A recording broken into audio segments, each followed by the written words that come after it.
also. Hope so that you are just doing well at your home. And once again we welcome you all at Target IS online classes. And in the sequence of English, that class that we have is just going on constantly since 4 to 5 days. That is a finite verb. Fine, अपनी class चल रही है, finite verb की class चल रही है। और आज हम लोग क्या करेंगे, आज हम लोग फाइनाइट वर्ब्स को फाइनलाइज करते हैं और ये हमारी लास्ट क्लास है नॉन फाइनाइट्स की। तो जैसा कि हम लोगों ने इसमें जो एक बेसिक सी चीज़ें थी उसको अपन लोगों ने क्या किया था, उन चीज़ों को अपन ने कवर कर लिया कि सर चीज़ें हमारे क्या पार्टिसिपल्स होते हैं सर, और क्या हमारे जेरेंट्स होते हैं, और सर हमारे इन्फिनिटिव्स क्या होते हैं। फाइन, तो उन सारी चीज़ों को हम लोगों ने कवर कर लिया और इनके काफ़ी कुछ एग्जांपल्स भी हम लोगों ने देखे। फाइन, तो अभी जो कुछ अपने इसके जो एक दो पे अप्रॉक्स 1 और 2 रूल्स हैं जो जहाँ से क्वेश्चंस बनते हैं, that we have to actually understand. तो ये जो अपना लिखा हुआ है यहाँ पे, फाइन, ये avoid, enjoy, mind, hate, some use, no use, fine, इसको अपन डिस्कस करेंगे right after this concept that I am just going to express. यानी जो कॉन्सेप्ट मैं अभी एक्सप्रेस करने वाला हूँ उसके बाद हम लोग इस कॉन्सेप्ट को डिस्कस करेंगे। क्लियर? तो देखो, सबसे पहली बात तो ये है क्या कि जो आपके प्रेजेंट पार्टिसिपल्स होते हैं, फाइन, जो आपके प्रेजेंट पार्टिसिपल्स होते हैं, इनका जो यूज होता है, एक इनका यूज इंपॉर्टेंट है जो हमारे exam perspective point of view से, sir that is for the combining 2 sentences. क्या करने के लिए सर? Combining 2 sentences. ठीक है, 2 सेंटेंसेस को क्या कंबाइन करने के लिए भी सर इसका यूज किया जाता है।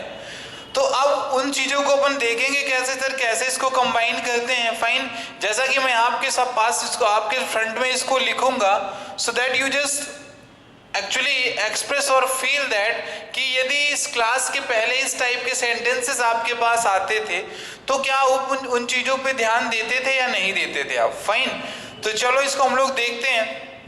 मैं फर्स्ट सेंटेंस यहाँ पे लिखा, वी सॉ द स्टूडेंट्स। मैंने यहाँ पे लिख दिया we saw the students, they were playing hockey. ठीक है, ये लिख दिया मैंने, we saw the students they were playing hockey. अब अपने को करना है क्या, इसे कंबाइन करना है इन सारी चीजों को, I mean that part 1 and part 2, इसको अपने को कंबाइन करना है। तो कंबाइन करने के लिए हम लोग क्या करते हैं सर, प्रेजेंट पार्टिसिपल का भी यूज कर लेते हैं। क्या करते हैं अपन, प्रेजेंट पार्टिसिपल का भी यूज कर लेते हैं। अब उस प्रेजेंट पार्टिसिपल्स का आप यूज तो करोगे, तो जैसे आप यहाँ पे देखो, ये आपका हो गया सब्जेक्ट। बोलो सब्जेक्ट हुआ कि नहीं सर? ये आपका हो गया सर मेन वर्ब हो गया, और सर जो ये लिखा हुआ है sir that is actually it is object. ये क्या है आपका ऑब्जेक्ट हो गया।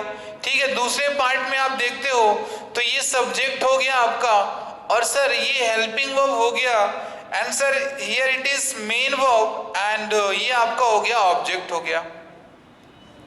ठीक है, ये ऑब्जेक्ट हो गया आपका।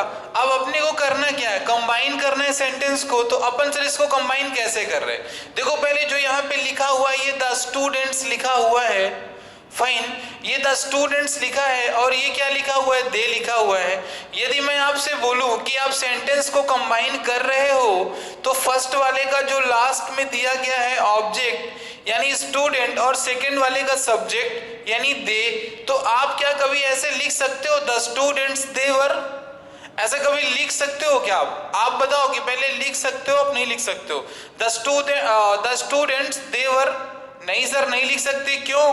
क्योंकि सर ये जो द स्टूडेंट्स लिखा हुआ है यहाँ पे, ये सर दे ही तो है। क्या है ये दे है या नहीं? फाइन, अब देखो यहाँ पे यदि दे है तो अब यहाँ पे क्या लिखा हुआ है, वर लिखा हुआ है। हमेशा इस चीज को याद रखना, जब कभी भी प्रेजेंट पार्टिसिपल्स के थ्रू कंबाइनिंग किया जाएगा तो उसके बाद में यानी प्रेजेंट पार्टिसिपल्स के पहले कभी भी आप देखोगे हेल्पिंग वर्ब का यूज नहीं हुआ होगा। ठीक है। जैसे कि ये सेंटेंस जो लिखा हुआ है कि जैसे मैंने अभी आपसे बोल दिया कि यहाँ पे करना क्या है आपको, ये द स्टूडेंट्स के बाद जो ये दे लिखा हुआ है, ठीक है, मैं यहाँ पे लिख के बताता हूँ तो आपको चीजें थोड़ा सा क्लियर होंगी। जैसे ये लिखा हुआ है, देखो ये क्या लिखा हुआ है, वी सॉ द स्टूडेंट्स, ठीक है, ये मैंने लिख दिया वी सॉ द स्टूडेंट्स, ठीक है, वी सॉ द स्टूडेंट्स। अब मैंने यहाँ पे लिख दिया वर प्लेइंग हॉकी, ठीक है, ये देखो एरर्स बन रहे हैं आपके, ध्यान दीजिएगा आप यहाँ पे, क्लियर। यहाँ पे मैंने लिख दिया we saw the students were playing hockey, ठीक, वर प्लेइंग हॉकी में। अब इसके बाद हुआ क्या, आप इस चीज को देख लो कि यहाँ पे क्या लिखा हुआ है, ये लिखा हुआ है द स्टूडेंट्स लिखा हुआ है, इसके बाद चलो सर वर भी लिखा हुआ है, प्लेइंग भी लिखा, और क्या लिखा हुआ है, हॉकी भी लिखा हुआ है। लेकिन अभी मैं आपसे पूछूं, ये लो मैंने पार्टीशन कर दिया, ठीक, अब मैं आपसे पूछूं कि सर इसमें गलती क्या है, तो आप अब क्या बताओगे इसमें गलती क्या है, what actually is wrong in the sentence. Sir sentence में सर रॉन्ग क्या दिया गया है, अब उसे आप क्या बताओगे, आप बताइए उसे आप क्या बताओगे, ठीक है, बताओ इसे आप क्या बताओगे।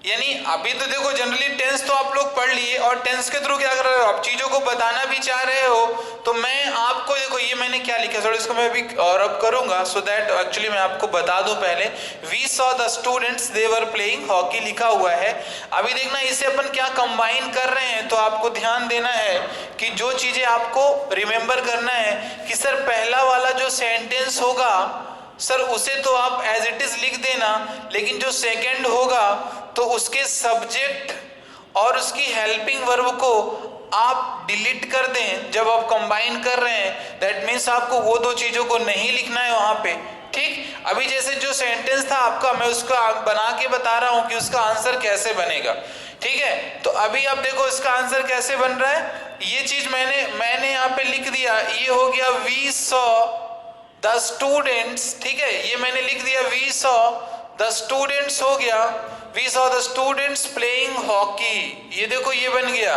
क्या बन गया, प्लेइंग हॉकी, ठीक। अब ये देखो we saw the students playing hockey, कोई हेल्पिंग वर्ब नहीं लगी है बीच में, अभी देख लो क्लियरली मैं बोल रहा हूं। अब ये जो प्लेइंग है ये कैसा वर्क कर रहा है आपका, सर प्रेजेंट पार्टिसिपल की तरह वर्क कर रहा है कि नहीं कर रहा है, sir it is acting as a present participle in the sentence और नॉट। सर ये देखो लगा हुआ है नाउन के पहले सर आईएनजी, प्लेइंग हॉकी, कौन, स्टूडेंट्स, है ना, we saw the students playing hockey, हमने कैसे बच्चों को देखा, सर हमने हॉकी खेलते हुए बच्चों को हमने देखा, ठीक है, ये चीज हुआ वहां पे। तो आप इसको कंबाइन भी कर सकते हो प्रेजेंट पार्टिसिपल का यूज करके, क्लियर, आप प्रेजेंट पार्टिसिपल का यूज करके सेंटेंस को कंबाइन भी कर सकते हो। एक दूसरा सेंटेंस आप और देख लो इसी की बेस में, फिर अपन नेक्स्ट करते हैं, ठीक है। अभी जैसे मैंने बोला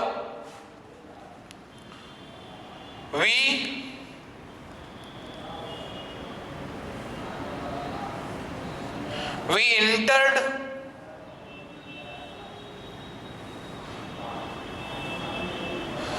the class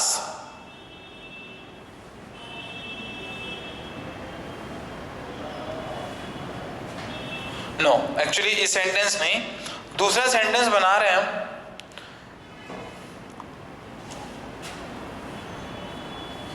You called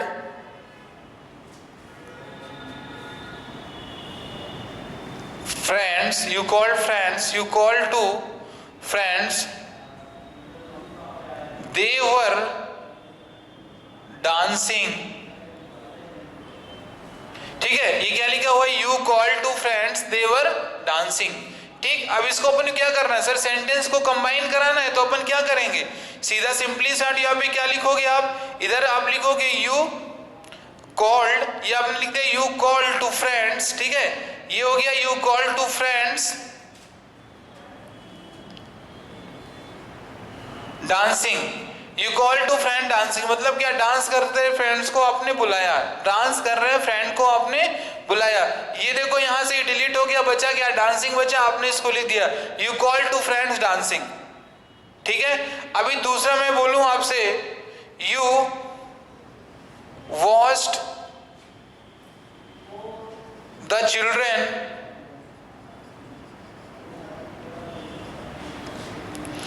children they were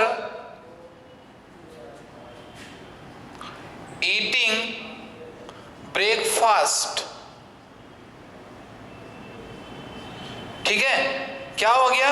You watched the children they were eating breakfast।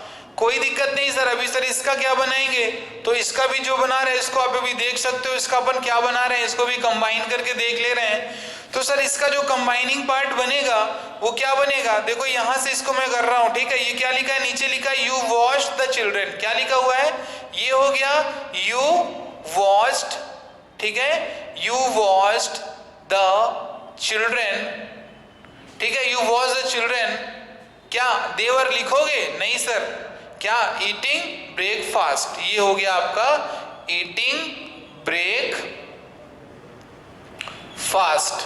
ठीक है, तो देखो ये कंबाइन हो गया, ये ईटिंग हो गया, ठीक है ना, ये हो गया you watch the children eating breakfast, मतलब ब्रेकफास्ट करते हुए बच्चों को, ब्रेकफास्ट कर रहे हैं बच्चों को आपने देखा, ठीक है, ये कंबाइन हो गया। तो देखो कंबाइन भी आप कर सकते हो उसको वहां पे, बस कुछ नहीं करना है, जो सेकंड वाला पार्ट होगा उससे सब्जेक्ट और हेल्पिंग वर्ब को आपको डिलीट कर देना है, बाकी जितना भी आपका रिमेनिंग पार्ट होने वाला है, जो भी रिमेनिंग पार्ट रहेगा उस सारी चीजों को आपको लिख देना है। फर्स्ट सेंटेंस को पूरा लिखना है, सेकंड सेंटेंस के बाद जो आपका सब्जेक्ट और हेल्पिंग वर्ब होगा उसे डिलीट करके जितना भी पार्ट बचेगा सबको आपको एज इट इज लिख देना है। आईएनजी फॉर्म वहां पे स्टार्ट होगा सेकंड सेंटेंस, ना ध्यान देना, क्योंकि सर वो एक कंजंक्शन की तरह भी वर्क कर जा रहा है सर, क्योंकि सर सेंटेंस को कंबाइन तो वो करा ही रहा है, तो उसे अपन कंजंक्शन तो बोल ही सकते हैं। ठीक, अब चलिए हम लोग अब देखते थोड़ा सा नेक्स्ट कॉन्सेप्ट। तो ये जो वर्ड्स लिखे हुए हैं यहाँ पे, avoid, enjoy, mind, hate, some use and no use, तो कभी भी देखो मैं यदि यहाँ पे लिख दूं इनके बाद, कभी भी ध्यान देना, इनके बाद यदि मैं लिख रहा हूं अवॉइड टू, मैंने बोला अवॉइड टू टॉक, मैंने बोल दिया avoid to talk, enjoy to game, ठीक है, मैंने बोला माइंड टू क्वेश्चन, ठीक है, माइंड टू क्वेश्चन हो गया, मैंने बोल दिया हेट टू डांस, ठीक है, ये मैंने लिख दिया हेट टू डांस, फिर सम यूज, मैंने बोल दिया सम यूज टू राइट,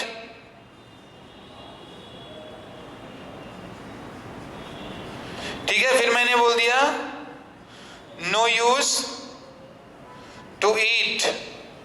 चलो अब देखो यहां पे मैंने क्या लिख दिया, ये चीजें मैंने लिख दी। अब ये बताओ इनके बाद जो भी वर्ड लिखे हुए हैं आपके, ये जो लिखा हुआ है आपका अवॉइड लिखा हुआ है, इंजॉय लिखा हुआ है, ठीक है, माइंड लिखा हुआ है, क्लियर, और हेट लिखा हुआ है, ठीक, सम यूज लिखा हुआ है और नो यूज लिखा हुआ है। तो यानी इनके बाद हमने यहाँ पे क्या यूज किया, देखो टू प्लस वर्ब की फर्स्ट फॉर्म हमने यूज किया है कि नहीं किया है, सब में देखो टू प्लस वर्ब की फर्स्ट फॉर्म यूज किया है हमने, तो जो कि सर पूरी तरह से क्या है, गलत है, क्योंकि sir avoid, enjoy, mind, hate, some use, no use के बाद लिख लेना इसको, के बाद हमेशा कौन सा सर, पार्टिसिपल, प्रेजेंट पार्टिसिपल का यूज होता है, किसका यूज होता है, प्रेजेंट पार्टिसिपल का यूज होता है, प्रेजेंट पार्टिसिपल का यूज होता है। ठीक, इस चीज को आप थोड़ा सा क्लियर कर लें, avoid, enjoy, mind, avoid, enjoy, mind, hate, some use, no use, to talk, to के, ये हो गया, ठीक है ना, avoid, enjoy, mind, hate, some use, no use. इनके बाद क्या है, कभी भी आप इन्फिनिटिव का यदि सेंटेंस में यूज दिया गया है, ध्यान देना, यदि सेंटेंस में इन्फिनिटिव का यूज दिया गया है तो इनकरेक्ट होगा, उस इन्फिनिटिव के प्लेस में आपको क्या करना है सर, ये जो लिखा हुआ है सब ये टू टॉक वगैरह, तो सर इसको अपने को कर क्या देना है सर, इन चीजों को अपने को कर देना है सर, किसमें सर, अपन इसको चेंज कर देंगे सर, ट्रांसफॉर्म कर देंगे प्रेजेंट पार्टिसिपल में, यानी अवॉइड टू टॉक नहीं होता है, अवॉइड टू टॉक गलत है, तो यहाँ पे क्या होगा, अवॉइड टॉकिंग होगा, क्या होगा, अवॉइड टॉकिंग होगा। अब ये तुम्हारा क्या हो गया, गेम हो गया। सो इंजॉय टू प्ले मैं यहाँ पे कर देता, ठीक है, ये इंजॉय टू प्ले हो गया, ठीक। तो यहाँ पे क्या हो जाएगा, इंजॉय प्लेइंग होगा सर, ये सही होगा। क्वेश्चनिंग हो जाएगा, नॉट टू क्वेश्चन होगा, ये हो जाएगा आपका क्वेश्चनिंग हो जाएगा। डांसिंग हो जाएगा, ठीक, ये डांसिंग हो गया आपका। ये क्या हो गया, राइटिंग हो गया, क्या हुआ, ये राइटिंग हो गया। और ये क्या हो गया आपका, ईटिंग हो जाएगा। ये ईट लिखा था तो क्या हो जाएगा, ईटिंग हो जाएगा। तो ध्यान देना कि सर ये मैंने यहाँ पे लिखा था अवॉइड के बाद टू टॉक, तो जो कि गलत था सर, सही क्या होगा, टॉकिंग सही होगा। इंजॉय के बाद मैंने लिखा टू प्ले, जो कि सर इनकरेक्ट होगा। सही क्या होगा सर, प्लेइंग करेक्ट होगा। मैंने बोला mind to question, sir mind to question गलत सर, माइंड टू क्वेश्चनिंग हो जाएगा, ठीक है। ये फिर क्या लिखा है, टू डांस सर गलत, डांसिंग करेक्ट होगा। To write incorrect sir, writing correct होगा। सर टू ईट इनकरेक्ट होगा और ईटिंग करेक्ट कहा जाएगा, ठीक है। क्लियर, समझ में आया कि नहीं। तो ये चीजें हैं जो आपको थोड़ा सा ध्यान देना है। इसके बाद 3 वर्ड आपके और बचते हैं, ठीक है ना, 3 वर्ड्स आपके और बचते हैं that you have to just remember, which आपको जिसे याद रखना है, ठीक है, आपको उन वर्ड्स को याद रखना है, क्योंकि क्वेश्चन में ऐसे दे देता है और हम और आप करते क्या हैं, हम और आप केवल नरेशन, वॉइस और टेंस को ध्यान में रखते हुए सर सब्जेक्ट के बाद वर्ब को चेक कर लिया, कहीं पे लिखा हुआ है, यदि चिल्ड्रन लिखा है बेटा, ध्यान देना माय डियर, यदि चिल्ड्रन लिखा है तो चिल्ड्रन के बाद यहाँ पे हैव, या तो उसने हैज लगा दिया, सपोज करो हैव लगा दिया तो सही कर दिया। यदि हैज लगा दिया, ठीक है ना, यदि हैज लगा दिया तो आप क्या करोगे, फट से देखो, आप ऐसा ही देखोगे, उसके आगे नहीं देख रहे हो। मैं रियलिटी बता रहा हूं, वेदर यू एक्सेप्ट इट और नॉट, बट मैं रियलिटी कह रहा हूं। जैसे मैंने यहाँ पे कह दिया, ये लिखा हुआ है आपका children has stopped to play,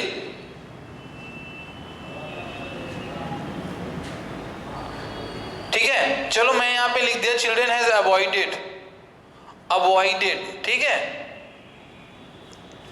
अब देखो यहां पे क्या लिखा, मैंने लिख दिया children has avoided to play, ठीक। बहुत ऐसे खूबसूरती के साथ ऐसे क्रॉस कर दिया जाएगा। आपसे पूछेगा ऑप्शन ए में, बी में, सी में, डी में या कि ई में दिया गया है नो एरर, तो क्या दिया गया है, नो एरर, ठीक है। और ऑप्शन में क्या दिया रहेगा, ठीक है, ओनली ए दिया गया है आपका, ठीक। फिर बी में एक रहेगा ओनली बी दिया रहेगा, ओनली बी ऐसे करके ओनली सी दिया रहेगा।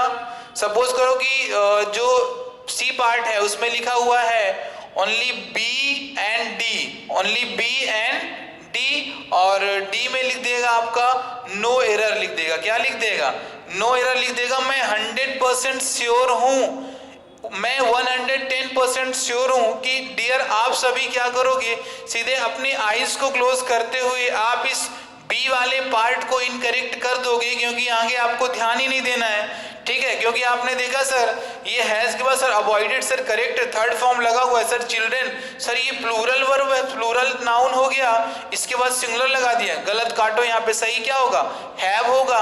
तो तुम बस इतना करके आओगे, अपने हिसाब से सही करके आओगे, लेकिन एग्जाम में आंसर क्या होगा, रॉन्ग हो जाएगा, क्योंकि यहाँ पे अवॉइडेड लिखा हुआ है।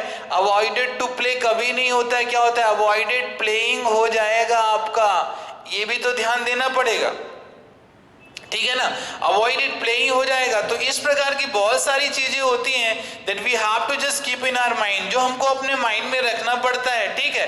तो क्लास में जो मैंने वर्ड्स बताए उन वर्ड्स को आप याद रखें। कौन कौन से वर्ड बताए मैंने, नो यूज बताया, सम यूज बताया, ठीक है ना, नो यूज बताया, सम यूज बताया, और क्या बताया मैंने आपको, मैंने अवॉइड बताया था आपको, इंजॉय बताया था, माइंड बताया था और हेट बताया था। याद रखें क्या क्या बताया मैंने, हेट बताया, इंजॉय बताया, माइंड बताया। फिर से लिख देता हूं, इसे ध्यान देना। ये देखो इंजॉय हो गया, मैंने बोला हेट हो गया, ये माइंड हो गया, क्लियर, और क्या हो गया आपका, अवॉइड हो गया, ठीक है। ये 4 हुए आपके। फिफ्थ आपका था नो यूज, और फिर क्या हुआ, सम यूज, ठीक है। तो इस टाइप से जो सर ये आपके 6 वर्ड्स यहाँ पे दिख रहे हैं, इनके बाद सर हमेशा प्रेजेंट पार्टिसिपल का यूज होता है। किसका यूज होता है? प्रेजेंट पार्टिसिपल का यूज होता है। इस चीज को कंफर्म करें, ना कि किसी और वर्ब की फॉर्म का यूज होता है वहां पे। ठीक, अभी देखिए अपन लिखेंगे नेक्स्ट रूल लिखेंगे जो कि इसी से रिलेटेड है, जहां पे गलतियां ना हो। ठीक है, अब आप उसे लिखिए उसको, उस रूल को भी लिख लें आप। ठीक है, जैसे मैंने ये 3 वर्ड लिख दिए यहाँ पे। फर्स्ट हो गया अलाउ, सेकंड हो गया एडवाइस, ठीक है, और थर्ड हो गया परमिट। ठीक, अब आप क्या समझते हो? देखने के लिए तो आपको 3 वर्ड्स हैं सर, छोटी सी sir class sir, 3 word sir, क्या कॉन्सेप्ट सर दे के जाएंगे ये। अभी मैंने बोल दिया अलाउ के बाद मान लो अलाउ लिखा हुआ है, अलाउ प्लेइंग लिखा हुआ है, सपोज करो ये प्लेइंग लिखा हुआ है, यहाँ पे ईटिंग लिखा हुआ है, यहाँ पे गोइंग लिखा हुआ है। ठीक है, सपोज करो ऐसा लिखा हुआ है। अब सर यहां पर सर क्या ये सर सही लिखा हुआ है? ऑब्वियस सर आप बोल रहे हैं सर, अभी बोल दो कि सभी आप क्या इनकरेक्ट लिखा हुआ है।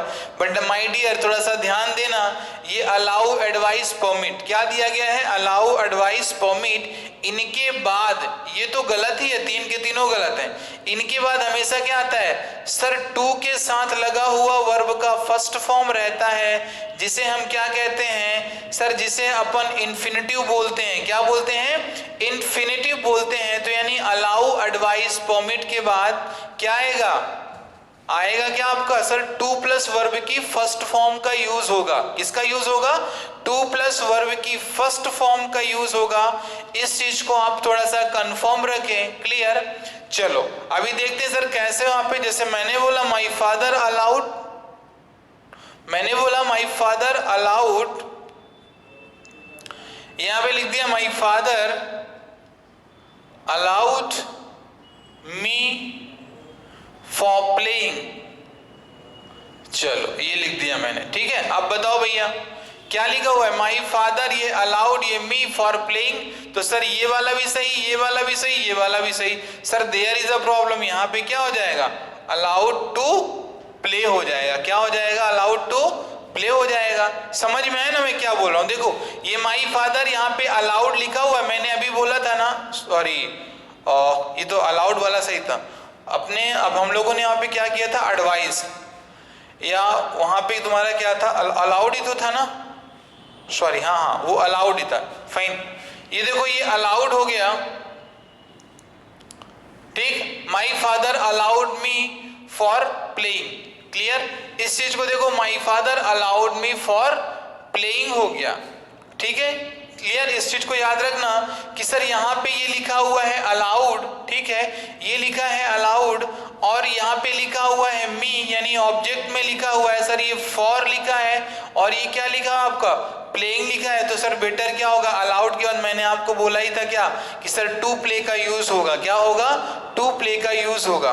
ठीक है, परमिटेड फॉर गोइंग होगा कि परमिटेड टू गो होगा? बताना, परमिटेड फॉर गोइंग या परमिटेड टू गो होगा? बताएं आप। ये मैंने लिख दिया, ये हो गया परमिटेड टू गो सही होगा या परमिटेड फॉर गोइंग? बताइए क्या सही होगा? सर ये वाला सही और ये वाला गलत होगा, क्योंकि मैंने आपको बताया था परमिट हो, अलाउ हो, ठीक है, परमिट हो, अलाउ हो, एडवाइज। एडवाइज मैंने बोल दिया एडवाइज्ड टू गो, सर सही।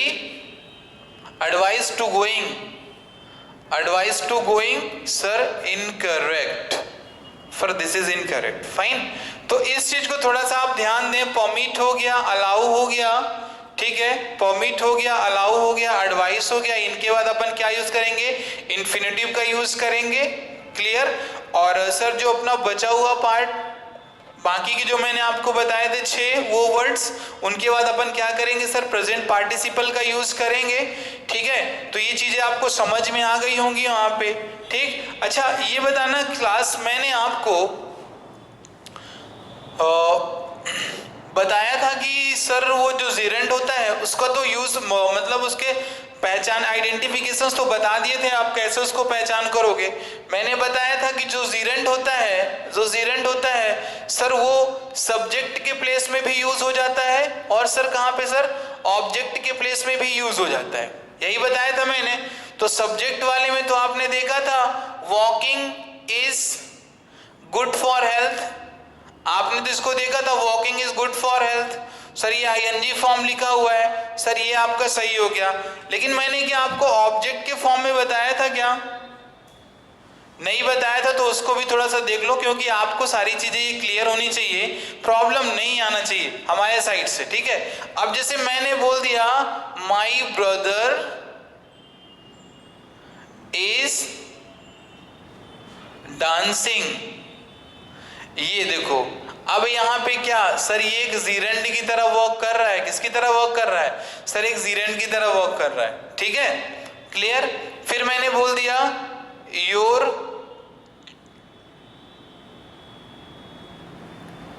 बस इज कमिंग, ठीक है, ये देखो ये भी तुम्हारा जीरेंड की तरह वर्क कर रहा है, ठीक है। तो यानी कहने का मतलब ये कमिंग भी तुम्हारा जीरेंड हो गया, और ये जो तुम्हारा डांसिंग है इट इज ऑल्सो बिकम जीरेंड। तो इन चीजों को थोड़ा सा आप ध्यान दें, सर ऑब्जेक्ट के प्लेस में कैसे, कैसे सब्जेक्ट के प्लेस में। And my request you to all that, बहुत ही एक कांस्टेंट और एक अटेंटिव माइंड के साथ सारी चीजों को आप बिल इन प्रैक्टिस करो, so that you must not face the problem related to sir participles and sir gerund and infinitive. और for making the concept much stronger, I will provide you a few exercises based on the non-finites। यानी non finites की base में कुछ exercise मैं आपको as a practice कराऊंगा, ठीक है। उसके लिए क्या है, कुछ नहीं, बस आपको इन चीजों को पढ़ के रखना है, और sir through the question sir practice के बेस में हम लोग सर चीजों को, अपने कॉन्सेप्ट को और भी वहां पे क्लियर करेंगे। तो जो स्टूडेंट्स आप इसके सारे वीडियोस को आप देख लियो, ठीक है ना। So for those actually I will upload fine exercise based on the non-finite, from there we just cover every concept through the examples। क्योंकि अपना इंट्रोडक्शन हो गया सर, चीजों को अपने समझ लिया, अब सर इसको सेंटेंस में हम लोग इसको सर कैसे परफॉर्म करेंगे, ठीक है क्लास। तो क्लास आज के लिए कुछ इतना ही रखते हैं, अपन मिलते हैं नेक्स्ट क्लास में with new concept and with a little hope of just learning something new through the channel of Target IAS online classes. So till that time you just take care to yourself, and thank you class, and have a cheerful day. Thank you class.